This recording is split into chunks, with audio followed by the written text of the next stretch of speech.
Ladies and gentlemen, as predicted, without... There we go. Now you can see me. I'm going to leave that in there. Ladies and gentlemen, as I had predicted for a while now, we are starting off with an energy cycle coming out of the collaboration event for Eternal Evolution. Today is October 24th. And the Collab event is on for one more day, not including tonight. So they seem to be back to their regular cadence because through the Collab event, we actually didn't get the sneak peeks like we get normally. It seemed they were always late, and then they would drop the kit late. The new hero releases, we'd get like a snapshot, like a picture, and that was it for the Collab. And then they'd drip feed us the information after they were already in the game, which is kind of odd. So that is not the case tonight. Tonight we have a new sneak peek into an energy hero. Like I said, as predicted, right on time, coming out of the Collab event, we're getting finally a new energy. We should have got a new energy prior to the Collab event, but they switched up the cadence. They brought us a new hunter, that being Arcadia, instead of an energy, and that's fine. That's perfectly fine. We're getting it now. So let's go over to the official Facebook page, and let's go over this sneak peek and see what we can see. So I'm gonna just like turn my camera off here for a minute so we can look at this guy's picture. I like this model. I really do. It's got like a halo around him. Very cool. It's, you know, it is kind of Protoss-y, and I like anything Protoss. If you remember from the old StarCraft days, this gauntlet looks a lot like Ares' gauntlet, and you know, it's the lightning theme, so it's the same as kind of like Nautilus and Nord and Ares. I like that they stick to a theme with the Atlas heroes, and I hope this guy's awesome. I hope he's awesome. All right. Put my face back in. Okay. So let's go over this guy's kit. Oh, I shouldn't say kit. It's a sneak peek. So a new SSS Atlas energy hero. So he is called the Rogue Storm. So it's like KAREOLIS. I don't know if this is exactly how you spell KAREOLIS. But KAREOLIS. I'm going to call him KAREOLIS because when I think Storm, I do think of KAREOLIS. I think KAREOLIS is a type of a cloud. But anyway, he's the Rogue Storm. I'm going to call him KAREOLIS. Sorry, Corey. We're going to call him Corey from now on, even though that's nowhere close to this. Anyway, so he's coming to Eternal Evolution on Thursday. So let's read this carefully. He can punish the enemy with heavenly fire, aka probably lightning, causing damage to all targets in the selected area. So it's an AoE. We don't know if it's going to be a cone. We don't know if it's going to be like a straight line like Luke. We don't know if it's going to be a circular, you pick it where it goes AoE. Not sure of the delivery mechanism of this heavenly fire, but it is definitely an AoE. So already I'm thinking, okay, Surge and Signet, right? You want him to crit, and you want to buff up the AoE damage. Surge, right? So more surge needed. Causing all damage to enemies in this selected area. This creates a shock wave that spreads across the entire battlefield. Okay, so if this is like ripples in a pond, I'm thinking it's going to be a circular, like, you know how Mazrani, if you have him on manual and you select his heal to try to get everybody, it's like a big circle. We'll find out the radius of this thing tomorrow, probably when they release his kit as well. And actually, you know what? I don't think we're going to know the radius until Thursday because they usually don't have those fine modifiers in the kit reveal. So think of it like trucking rocks into a pond. You can pick the circle, and then we're going to get these radiating shock waves that spread across the entire battlefield. So it is a map-wide aftershock from his AoE. Obviously, that's going to be his ultimate, right? Causing damage to all targets. So he's going to cause damage a lot. He's going to do this cause damage to targets in the selected area. And then that's going to create a shockwave, also causing damage to all targets. So he's hitting everybody. He's hitting everybody. Now, what does that mean? What do we use energy for? Well, primarily people are using them to counter summoners. So wherever someone's in the back line, somewhere, they're still going to get hit. Cool. At the start of battle, ooh, I like this. At the start of battle, I like these kind of effects. KAREOLIS can protect the middle and back rows by creating an abyssal storm. So this is an on activation on the start of battle. I don't know how it's going to be implemented graphically, if it's going to be like a bubble or if it's just going to be a buff above their head. But very, very cool that he is bringing a bunch of damage mitigation to middle and back row, which is usually where you're going to stick your Miranda, your Jaina, your Luke, if you're going to run Luke, and this guy. You're probably going to have Nord out front doing the heavy damage, or the heavy taken, he's going to soak it all up. He's going to be your tank. Why not, right? So very, very cool. This is an start a battle on the field, basically, effect. Allied heroes within the abyss's radius will take less damage. Yeah, we figured that okay. And then right here, any charges into the abyss radius. Now, the abyss radius. So this field seems like it's going to be up at all times, right? At the start of battle. But then again, Miranda also has a start of battle shield as well. So we'll see how long this shield lasts. We won't know again until we get him in game. Because again, the fine minutia of the kit, like the modifiers themselves, the radiuses, the lengths of time, we don't get that until he's in game. Any charges, be very, very, very, they're very, very specific when it says charges. Because a charge is a displacement, but a teleport isn't a charge. A displacement is a teleport or charge. But only a charge is a charge. But a lot of heroes do charges. Any charges into the abyssal radius will be interrupted. So just stopped. Just stopped dead. Guess what else skills? I love that how they still say guess what else skills.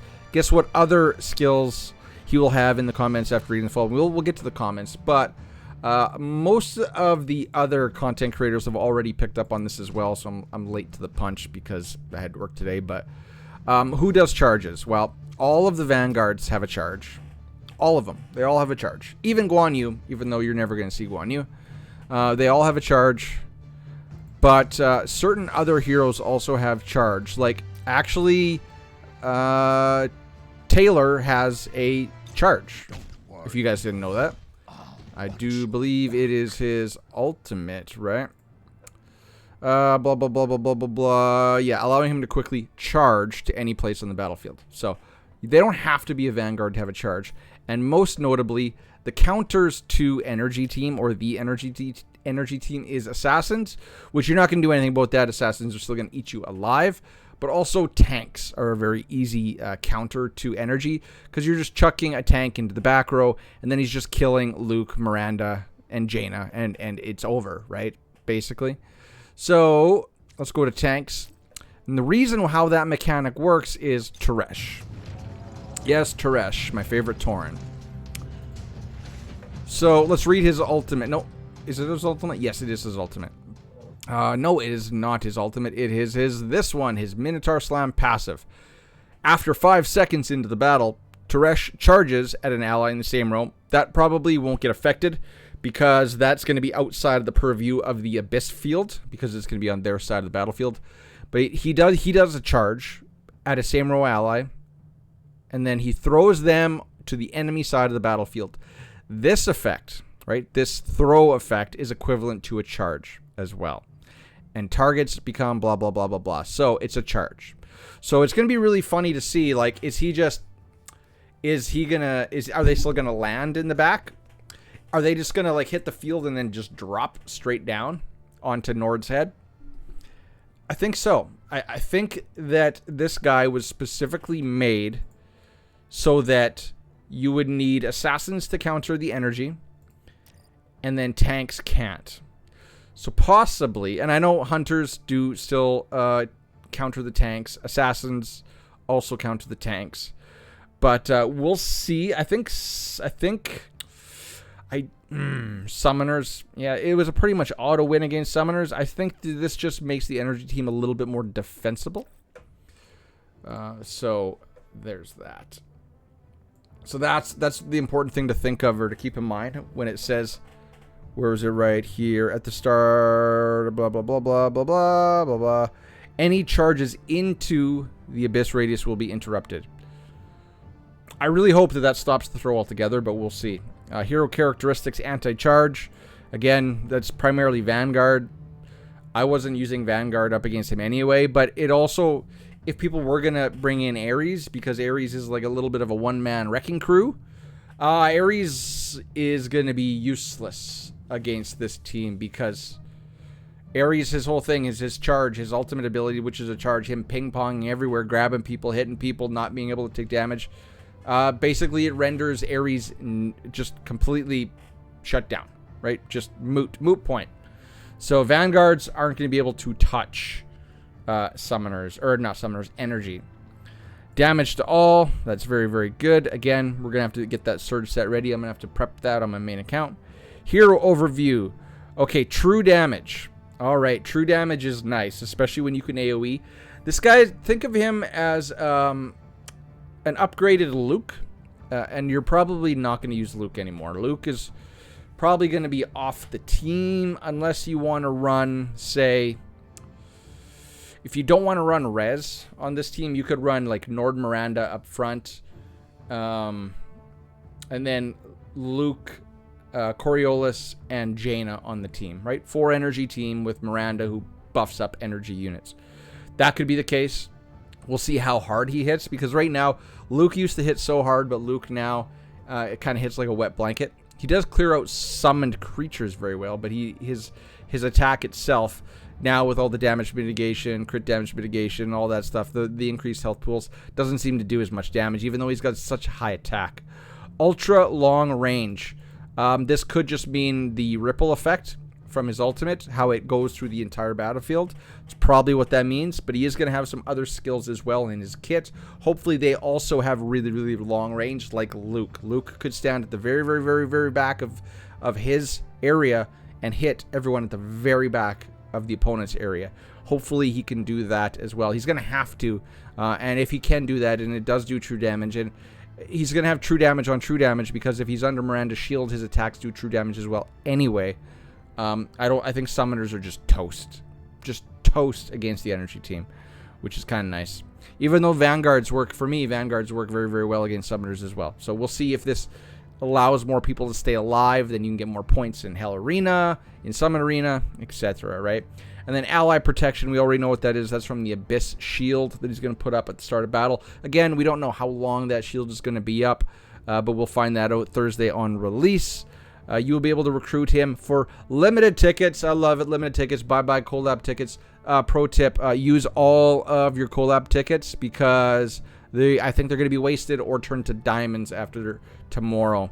So use them right now. You're not getting any more anyway, unless you're going to go refresh the calendar if you've been skipping it. All right, so let's read some comments. I don't think we're going to get anything productive out of this. So let's see. Hopefully, let's hope for people's better natures. Luke, Ravenna, Zeta, Immo 5, 2 now because Tachikoma Immo 0 are more stronger. WTF, what? Luke, Ravenna, Immo 5, 2 now because Tachikoma Immo 0 are... I don't know what you're trying to say there, buddy, but it's not English. Mazrani, Immo 5 as usual. Crete, Daniel, Nautilus, Emma, Bailey, Hudson, Immo 5. Why in all other games all heroes rest stronger, and only this idle game nerf all heroes or never rework them to make them again? Okay, that is because they want you to get the new stuff, and they didn't nerf any of the old heroes. Just the new ones are better. So you don't need to swear, buddy. It's all good. I invested my money to have Immo 5. Well, so did I. And I'm not crying.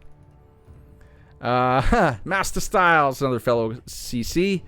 Ares' father is here. Can't wait. Right on. Like it. Hey, it's true damage. So it's Northian Light. I bet you this guy's going to be better than Nord. I don't know the reference to the name, though. Is it based on the... Yeah, KAREOLIS Force. That's what I was saying. KAREOLIS. Anyway, the only thing I loved about this game, aside from being a fan of Gacha Idle Games, is the character design, which never changed. The thing that this game lacked is character synergy, which is different from class synergy. Character synergy? I don't know. Yeah, definitely no. You can make character synergy. Come on. Dominic gets synergy from other assassins. Rickert gets synergy from other assassins. Right? There's character synergy. The bleed thing. Okay, well I'm not reading a essay. Everybody's excited for the new character until they find out it's bugged or they wasted their money. And yes, every character they come out with has been bugged. They've had to do a hotfix every patch. That is not true. That is absolutely not true. That is factually false. Doralee was a bugged hero. But most of the other ones have basically launched bug-free. So, sorry, Justin. That is factually false. Finally, another Atlas hero for me to instantly max. Atlas equals best faction. I like your style, Kermit.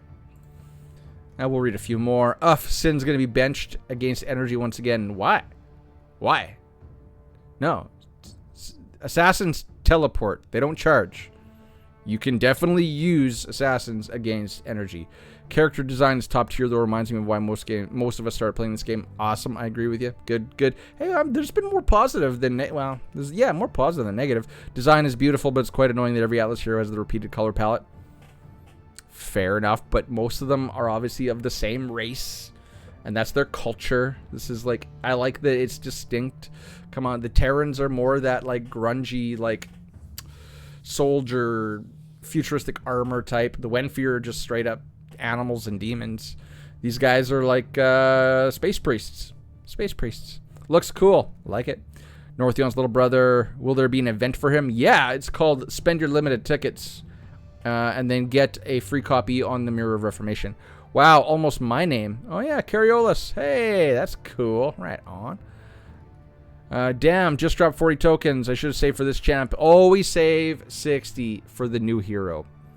Shouldn't have to tell people this. Anyways, we're going to just end the comments right there just because, you know, whatever. It's public knowledge, so it's not like I'm doing anything wrong. But KAREOLIS, that's what I'm calling him, even though it's definitely a spin on that. But given the whole Rogue Storm stuff, KAREOLIS. Tell me, guys. You guys tell me what you think of the sneak peek.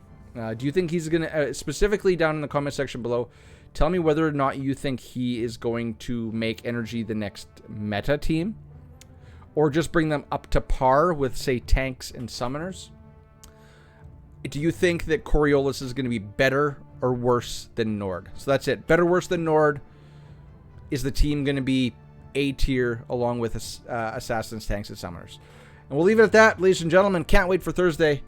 It feels like Eternal Evolution is back now that the Collab event is over, which is a sad statement unto itself. So until next time, ladies and gentlemen, cheers, peace, bye-bye.